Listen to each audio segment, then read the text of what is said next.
Ville étrangère respirait une lumière grise, celle des rues humides et des visages pressés qui se croisent sans se voir. Elias marchait depuis des heures, perdu dans un dédale de façades anciennes, portant sa timidité comme un manteau trop lourd.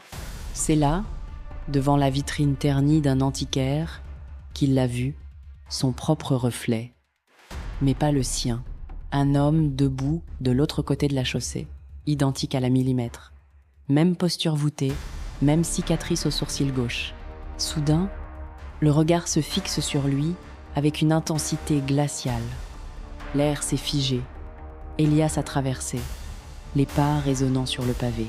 L'homme a souri. Un sourire qui ne ressemblait à aucun sourire d'Elias. Plus assuré, plus tranchant. « 1 semaine, a-t-il murmuré. Tu prends mon appartement, je prends le tien. Personne ne saura, tu verras ce que c'est, d'être enfin libre. » La proposition était absurde. Pourtant, quelque chose en Elias a vibré. Cette vie de silence, de routine, de regard baissé. Le double offrait une parenthèse. Un jeu sans conséquence. Elias a acquiescé. L'échange s'est fait sans contrat, sans trace.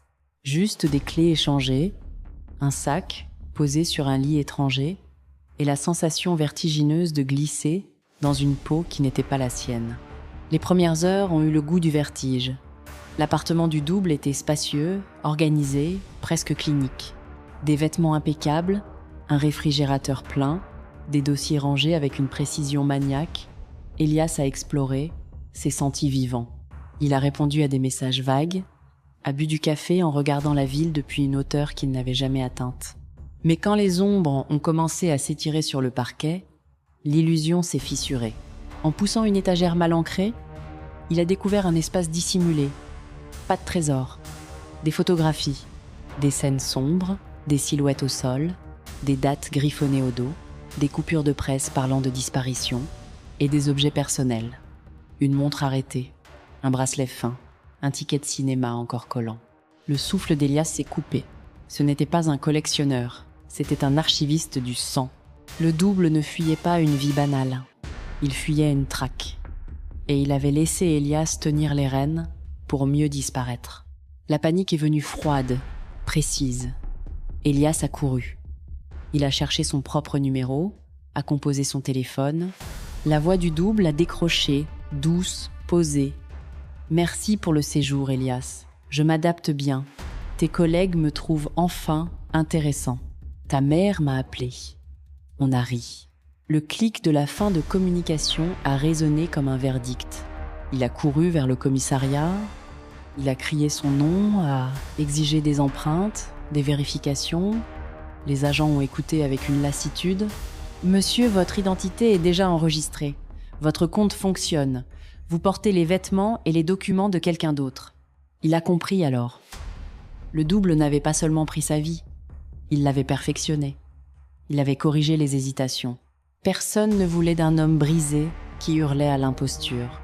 Il voulait la version améliorée, la version qui fonctionnait. Elias est retourné dans l'appartement du tueur. Les murs semblaient se refermer. Chaque objet portait une empreinte invisible de violence.